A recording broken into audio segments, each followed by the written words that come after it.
ওং নমো ভগবতে বাসুদেবায়। আমার প্রিয় দর্শক বন্ধুকে আমার আন্তরিক অভিনন্দন, শুভেচ্ছা ও ভালোবাসা জানাই।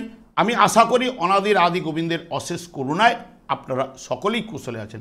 আজ আপনাদের কাছে যে বিষয়টি নিয়ে উপস্থিত হয়েছি, অসুরগুরু শুক্র রাশিচক্রের চতুর্থ ভাবে কর্কট রাশিতে 21শে আগস্ট 2025-এ প্রবেশ করবে। 14ই সেপ্টেম্বর 2025 পর্যন্ত অবস্থান করতে চলেছে। তাই তুলা রাশি বা তুলা লগ্নের জাতক জাতিকারা আপনারা কেমন ফল পেতে চলেছেন, শুভ না অশুভ, তা আমি আচার্য কমল শাস্ত্রী আপনাদের কাছে এই ভিডিওতে বিস্তারিতভাবে আলোচনা করব। ধৈর্য সহকারে আপনারা ভিডিওটি দেখবেন। দেখুন, যেহেতু তুলা রাশি বা তুলা লগ্নের জাতক জাতিকাদের ক্ষেত্রে দশমভাবে শুক্র কিন্তু বা আপনাদের রাশিপতি কিন্তু প্রবেশ করতে চলেছে এবং 21শে আগস্ট থেকে ঠিক 23শে আগস্ট পর্যন্ত কিন্তু অবস্থান করবে এই কর্কট রাশিতে। এবং কর্কট রাশিতে অবস্থান করলেও রাশিচক্রের শুক্র হচ্ছে দ্বিতীয় এবং সপ্তমপতি, বৃহস্পতি নক্ষত্রে অবস্থান, অর্থাৎ বৃহস্পতি রাশিচক্রের নবম এবং দ্বাদশপতি গ্রহ। এবং এই জায়গায় চতুর্থ আপনাদের রাশিচক্রের চতুর্থভাবে কিন্তু অবস্থান করতে চলেছে শুক্র। শুক্র সাধারণত জলরাশি এবং চর রাশিতে অবস্থান এবং চতুর্থ ভাব যেটি বলা হয় সুখের জায়গা, মায়ের কোল, এখানে মায়ের বিচার্য, বাড়ি, গৃহ, ঘর বাড়ি, যানবাহন, শিক্ষা ইত্যাদি ইত্যাদির বিচার্য কিন্তু এই চতুর্থ ভাব থেকে। তাহলে এই জায়গায় মায়ের প্রতি একটা টান কিন্তু থাকবেই, শিক্ষার প্রতি মন থাকবে, উদার মানসিকতা, প্রেম প্রীতি স্নেহ ভালোবাসা কিন্তু থাকবেই, জনসাধারণের সাথে সুসম্পর্ক বজায় থাকবে। যারা টিচিং সেক্টরে বা টিচিং লাইনের উপর অনেকের ক্ষেত্রে ন্যাক কিন্তু আসবে, পিতার থেকে সাহায্য লাভ, পার্থিব আনন্দ সুখ এই জায়গাটা কিন্তু ঠিকবে। শুক্র বৃহস্পতি নক্ষত্রে কিন্তু রাশিচক্রে এগুলো কিন্তু প্রদান করে থাকে। এবং শুক্র যখন শনির নক্ষত্রে প্রবেশ করবে 24শে আগস্ট থেকে 3 সেপ্টেম্বর পর্যন্ত, শুক্র তো রাশিচক্রের দ্বিতীয় এবং সপ্তম ভাবের অধিপতি গ্রহ এবং রাশিচক্রের শনিদেব হচ্ছে কর্মভাবের অধিপতি গ্রহ, তার সঙ্গে সঙ্গে লাভ ভাব। এই যে কর্মফল প্রদান যেটা শনিদেব দিয়ে থাকে, আপনাদের ক্ষেত্রে শনিদেব শুভকারক গ্রহ হলেও দেখবেন এই জায়গায় সাহিত্যের প্রতি অনুরাগ থাকবে। বাড়ির সামনাসামনি দেখবেন চাকুরি বা ব্যবসার নির্দেশ কিন্তু এখানে করবে এবং কল্পনাপ্রবণ হলেও সেটা হবে বাস্তবমুখী। মাসি পিসির সঙ্গে সম্পর্ক আপনাদের কিন্তু ভালো থাকবেই। এবং অশ্লেষা নক্ষত্রে 4 সেপ্টেম্বর থেকে 14ই সেপ্টেম্বর পর্যন্ত অবস্থান করবে এবং শুক্র আপনাদের ক্ষেত্রে দ্বিতীয় সপ্তম ভাবের নির্দেশক রাশিচক্রের এবং বুধ হচ্ছে তৃতীয় এবং ষষ্ঠ ভাবের নির্দেশক রাশিচক্রে এবং চতুর্থভাবে শুক্রের অবস্থান। দেখবেন বিজ্ঞান বিষয়ে লক্ষ্য থাকলেও সাহিত্য বিষয়ে আকর্ষণ কিন্তু আপনাদের থাকবেই। এবং যারা বিশেষ করে হোটেল ম্যানেজমেন্ট নিয়ে পড়াশোনা করছেন তারা একটু চেষ্টা করুন এই সময় কর্মলাভের জন্য। এবং যারা কাজকর্ম করে থাকেন তাদের ক্ষেত্রে বর্তমান সময়ে নানান দিক দিয়ে সফলতা এবং উন্নতি কিন্তু নিয়ে আসবে। মহিলাদের প্রতি একটা আকর্ষণ বৃদ্ধি কিন্তু ঘটবে, বুদ্ধি আপনাদের ভালো হবে এবং মাতার প্রতি টান থাকবে, মার্জিতভাবে আয় কিন্তু আপনাদের ঘটবে। দেখুন, বর্তমান সময়ে আপনাদের রাশিপতি বা লগ্নপতি দশমভাবে অবস্থান করা মানেই দেখবেন দশমভাবে সাধারণত শুভ ফল শুক্র কিন্তু প্রদান করে থাকে।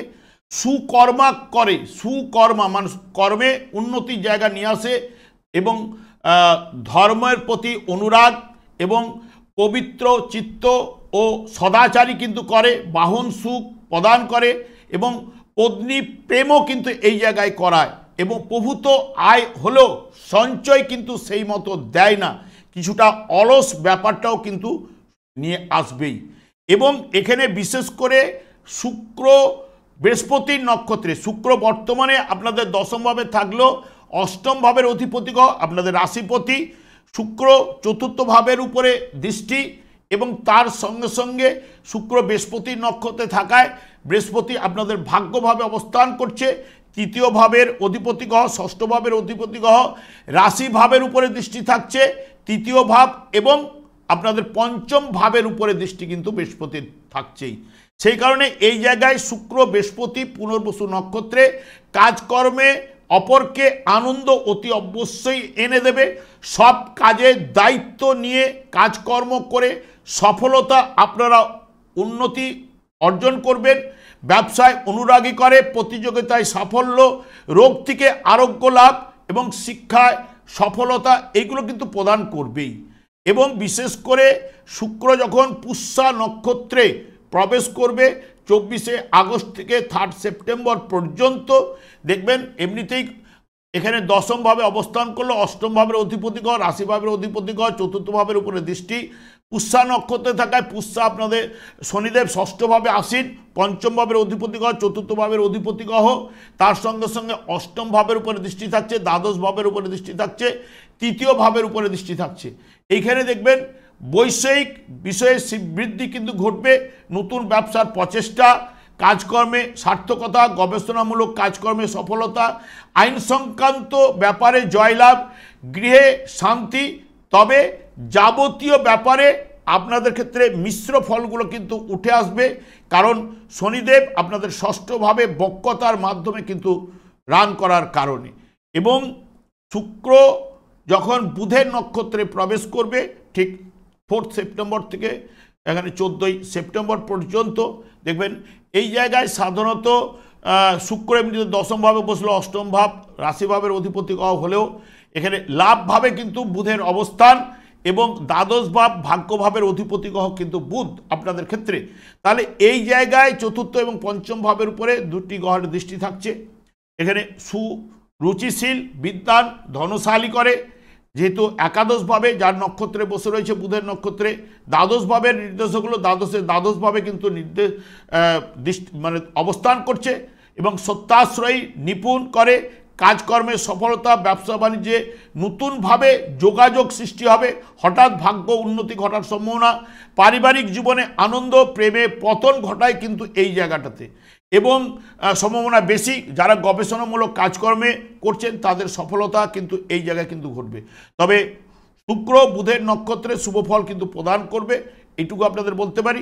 তবে আপনাদের ক্ষেত্রে কর্মভাবের উপরে লক্ষ্মীনারায়ণ যোগের সৃষ্টি হচ্ছে, যেখানে 21শে আগস্ট থেকে 30শে আগস্ট পর্যন্ত এই লক্ষ্মীনারায়ণ যোগটি যেহেতু আপনাদের ক্ষেত্রে দশমভাবে হচ্ছে, কর্মের উন্নতি দিতে পারে। এবং এখানে বুধ আপনাদের দ্বাদশপতি হলো ভাগ্যপতি, তাহলে ভাগ্যকারক গ্রহের সঙ্গে যুক্ত হওয়া শুক্রের রাশিপতির, তাহলে ভাগ্যের উন্নতি, পিতার সঙ্গে সুসম্পর্ক বা পিতার সাহায্যে সৌভাগ্যশালী আপনারা হতে পারেন ওই সময়ে, বা কাজকর্মে সফলতা এইগুলো কিন্তু বৃদ্ধিপ্রাপ্ত হবে, বা কর্মলাভের যোগ অনেকের ক্ষেত্রে এই লক্ষ্মীনারায়ণ যোগে আনতে পারে, এইটুকু আপনাদের বলতে পারি। আর সবথেকে বিশেষ করে এটা মাথায় রাখবেন, শুক্র আপনাদের কর্মভাবে প্রবেশ করেছে, কর্মভাবে শুভফল প্রদান করে থাকে, যেটি উঠে আসছে সেটি আপনাদের কাছে বললাম। কিন্তু আপনাদের রাশিভাবে চন্দ্র অবস্থান করছে, তাহলে সেই চন্দ্র কর্মভাবের অধিপতি গ্রহ আপনাদের ক্ষেত্রে সেই রাশিভাবে রয়েছে। এবার রাশিভাবে চন্দ্র আপনাদের কি পজিশনে রয়েছে, যদি দুর্বল, যার পীড়িত থাকবে, বা এই যে দেখবেন চন্দ্র এমনই একটি গ্রহ অমাবস্যার পরে 1 কলা করে বৃদ্ধিপ্রাপ্ত হয়, ঠিক পূর্ণিমার পরে 1 কলা করে হ্রাসপ্রাপ্ত হয়। তাহলে কি হচ্ছে, এই যে যখন এই যে টাইমের মধ্যে যারা জন্মগ্রহণ করবে সেই অনুযায়ী ফলটা কিন্তু পাওয়ার সম্ভাবনা আনবে। এখানে শুক্র ভালো ফল দেয়, সেই কারণে আমরা ভালো ফলটা কিন্তু বলে গেলাম। আপনার যে চন্দ্র আপনার কি অবস্থায় রয়েছে, দেখুন আপনি যদি অমাবস্যাতে জন্মগ্রহণ করেন, তাহলে অমাবস্যাতে জন্মগ্রহণ করলে চন্দ্র ওখানে দুর্বল রয়েছে, তাহলে চন্দ্র এখানে নানান দিকে তাহলে তার ক্ষেত্রে বাধা বিপত্তি উঠবেই।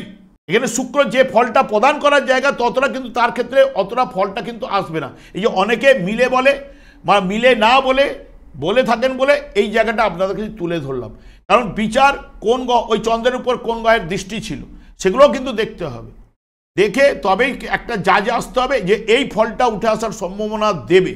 কিন্তু যেখানে আমরা গোচর ফলের বিচারে যেটা উঠে আসছে সেটাই আমরা বলার চেষ্টা করি, কারণ দশমভাবে সাধারণত শুভফল প্রদান। প্রত্যেক বুধবার এবং শুক্রবার সন্ধ্যা 8:30 এই চ্যানেলে লাইভ অনুষ্ঠানে উপস্থিত হই। ঠিক ওই সময় আমাকে ফোন করলে আপনারা নিজেদের ভাগ্য বিষয়ে জানতে পারবেন। তাছাড়া বিভিন্ন ধরনের ভিডিও আপলোড করে থাকি, সেগুলি পাওয়ার জন্য আমার চ্যানেলটিকে সাবস্ক্রাইব করে বেল আইকনে ক্লিক করে রাখুন। যখন আমি লাইভ অনুষ্ঠান বা যে কোনো ভিডিও আপলোড করলে আপনার নোটিফিকেশন পৌঁছে যাবে। আমি অনাদির আদি গোবিন্দকে প্রার্থনা করি আপনারা ভালো থাকুন, সুস্থ থাকুন, আনন্দ থাকুন। আজ এই পর্যন্ত, পরের ভিডিও দেখা হচ্ছে। নমস্কার।